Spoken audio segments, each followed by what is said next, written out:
science fiction classic Deep Impact, the film comes to a dramatic crisis point as a large asteroid slams into the Atlantic Ocean. Given that the Earth's ocean covers 71% of its surface, a deep impact event such as the one portrayed in this film is more likely than any other impact scenario. This is of grave concern because recent population studies tell us that the overwhelming bulk of humanity lives along or near a coastline. And what you're going to see in this program is that this concern is now greater than ever before. And worse yet, the threat has begun to skyrocket in the last few years.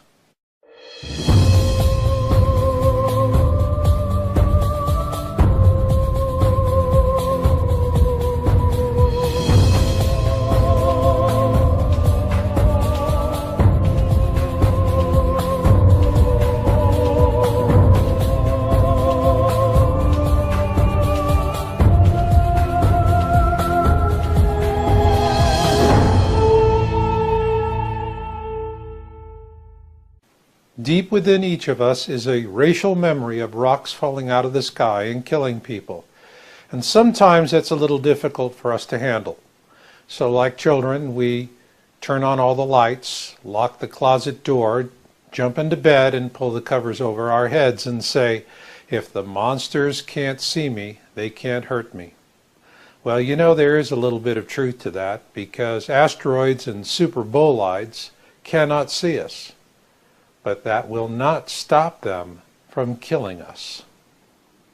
On February 15, 2013, a superbolide meteor blindsided everyone on the planet, including NASA and the Russian Air Defense System.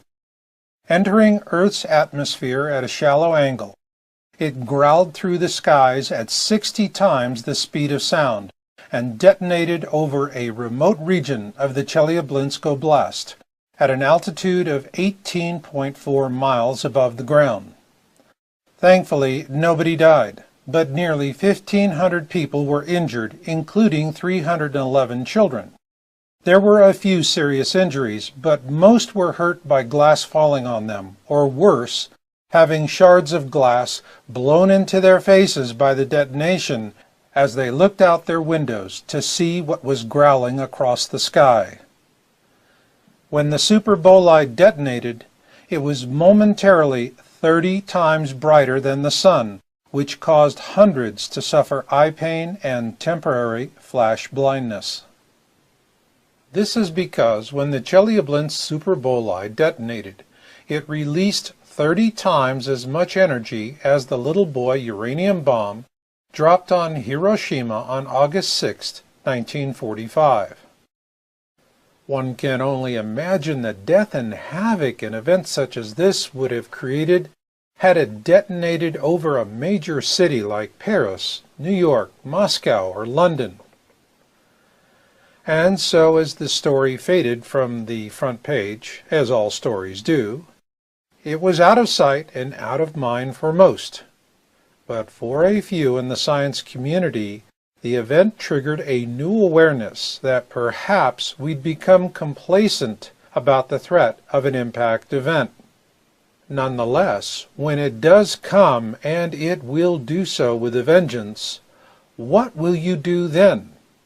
Where will you drive to when the streets become parking lots? And where do you hide from a mountain of water? Nowhere.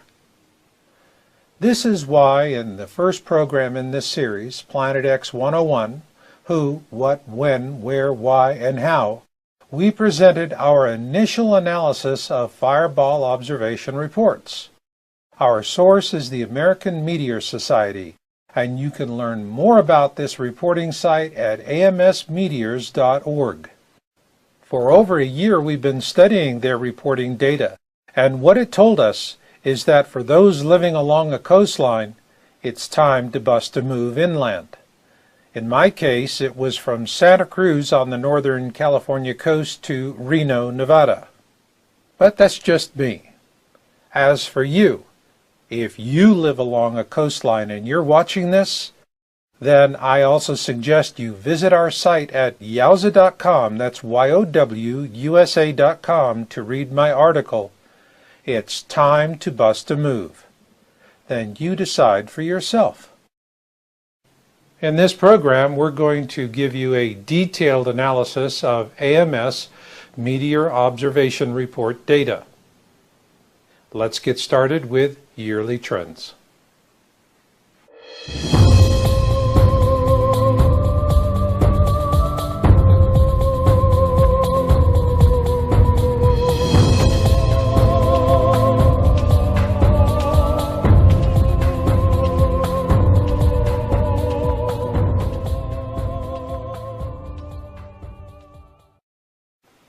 At yowza.com, what we're tracking are fireball reports, those big ugly rocks that fly through the sky and make the evening news. And this year started with an interesting twist, so to speak.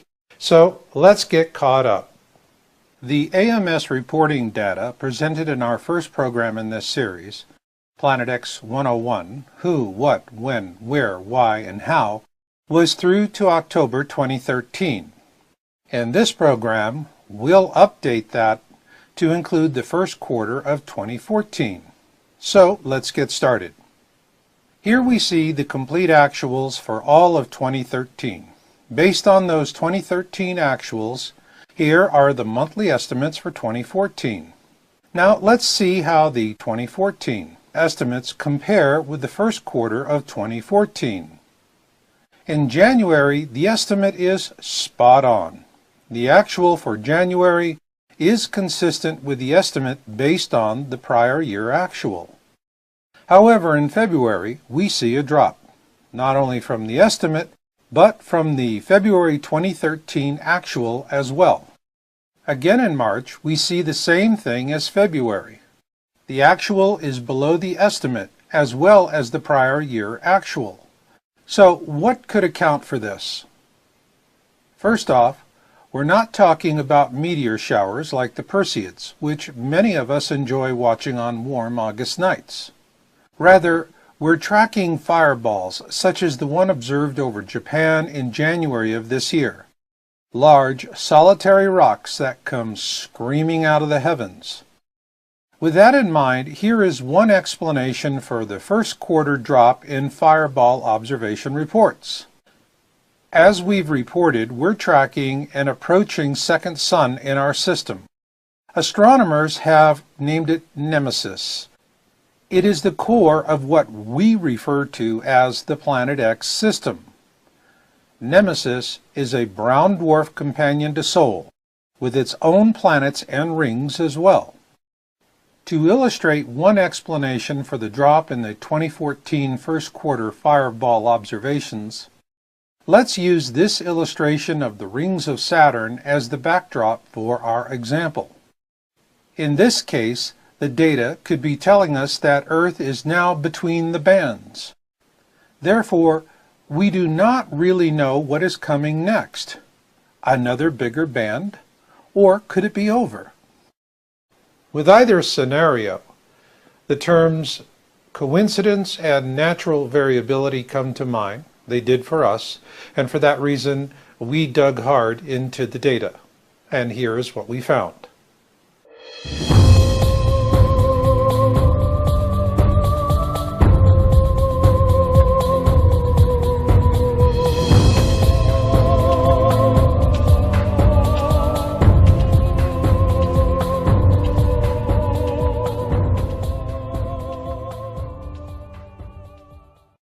Let's assume that the brown dwarf at the core of the Planet X system is like the other massive objects in our solar system, in that it is also surrounded by rings. So, are we encountering those rings? If so, how would it be expressed in the data? Let's see.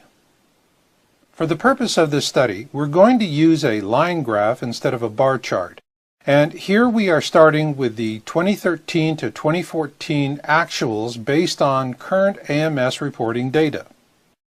Using this data, we can project through to the end of 2015, and this shows a steady uptick. Then when we extend the projection out to 2016, we see an even greater uptick happening. And finally, when we go to the end of the projection in January 2017, the trend does appear ominous. With this in mind, let's see where the Chelyabinsk superbolide that detonated over Russia on February 15, 2013 fits into this picture. Here we have added the Chelyabinsk superbolide to our previous timeline. What it shows is that there has been a steady uptick in actuals since that event. However, when we expand the timeline to cover the period 2009 through January 2017, this is when we really begin to get a sense of what is happening. This is not coincidence, nor is it natural variability.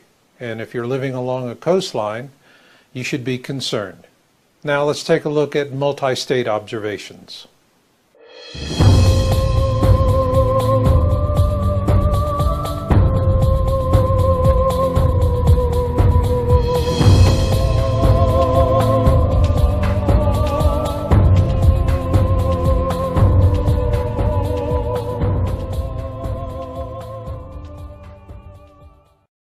The interesting thing about the Chelyabinsk superbolide that detonated in the skies over Russia last year was that it came right out of the sun. And so both the Russian air defense system and NASA were completely blindsided.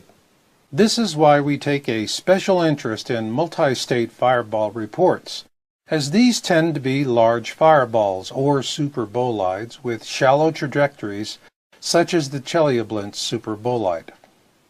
It's not uncommon to see reports coming in from 3 or 4 states for these large fireballs, or in some cases, 2 or more countries.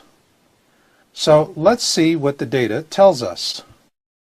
Here we see the updated actuals for all of 2013, which tracks closely with the yearly trends we saw before.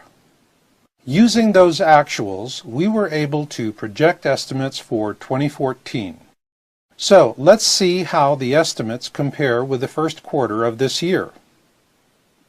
In January, we're seeing that the estimate and the actual are spot on. While the February actual is well below the estimate, it's not that far off from the 2013 actual for February. And in March of this year, we see that the actual is on par with February, but significantly lower than the actual for 2013 as well as the estimate for this year. But if you think we're out of the woods, don't draw that conclusion in haste, not until you see what we have next.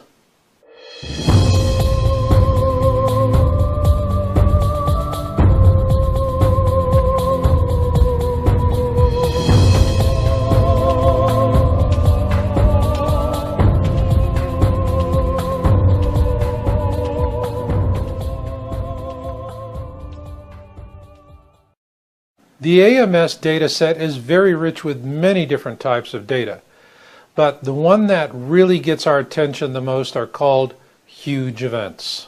In the first program in this series, Planet X 101, Who, What, When, Where, Why, and How, we introduced viewers to the AMS classification system, where mid-sized events get 6 to 20 reports, significant events get 21 to 50, and large events get 51 to 100. Huge events get 100 plus reports. The huge classification is usually reserved for the biggest, brightest, and noisiest space rocks. These are the ones we need to worry about, so let's take a look at the trend data. Here we see the actuals for 2013, and the first thing we can't help but notice is that it's a bit spotty. Then, using the general trend projection, we created 2014 estimates for huge events. So let's see how the estimates fit with the actuals so far for this year. With January of this year, what we now see is a reverse in the earlier trend data for the first quarter, which shows several reporting types with lower values. Then in February, a surprise. Since there were no prior year actuals for this classification, we could not make a prediction. Nonetheless, there were two huge events in February. It's also interesting to note that there were no huge events in March. So was February a fluke? We wondered about that ourselves. But as we were finalizing our study, a huge event occurred in April. Like February of this year, there was no estimate because there was no prior year actual. So while we are seeing a downward trend for the first quarter and the earlier categories we showed you, what we're seeing with the huge classification is anomalous and disturbing. To help put this in context, we're now going to present the two most significant trends in this report.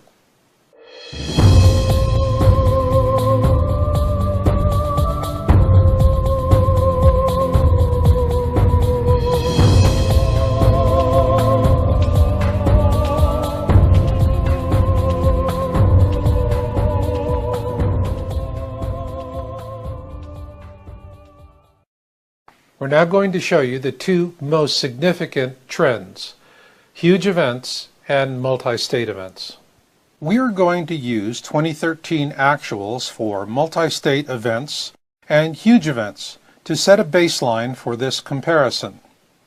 And here we see the addition of the 2014 estimates, which track closely with the 2013 actuals. With this in mind, we are going to see how the first quarter of 2014 compares with the 2013 actuals and 2014 estimates. Here we see that January 2014 is right on track with the 2013 estimate for multi-state events, but a little higher for huge events. For multi-state events in February 2014, we see a drop below the 2013 actual level.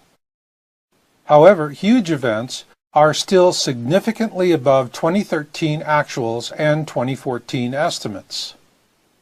In March, we see the downward trend for multi-state events has leveled out a bit. But on the other hand, it has plummeted in terms of huge events. Once again, we factor in the late reporting data for huge events in April of 2014, and we see an uptick that does rise above the 2013 actuals and the 2014 estimates, while at the same time we're seeing a virtual flat line on multi-state events. In terms of similar reporting outside the U.S., we did not find any sources as competent or as thorough as the American Meteor Society. But this is what we did piece together. There was no significant reporting of fireballs until September 2013. Since then, we've been able to follow two principal areas. In Europe, we're seeing multi-country reports that span all the way across Europe, over the UK, and some even as far as Ireland. In Oceania, we're seeing multi-country reports that span the distance from New Zealand to Australia. These observations are based on the timestamps of the reports. Given that 71% of the surface of our planet is covered by oceans, we believe that unless these trends dramatically reverse themselves this year, there is a high likelihood of a deep impact event in our near future. This was a key factor in my own decision to bust a move from the Santa Cruz area of California to Reno, Nevada. Now, for those of you living along a coastline, I hope you take the information presented in this program to heart, and that you do the same. And just remember, every day of procrastination is one less day of survival options. And I'll leave it on that note. So until the next time we meet, remember Marshall's motto, destiny comes to those who listen and fate finds the rest. So learn what you can learn, do what you can do, and never give up hope. This is Marshall, and I'll catch you on the backside.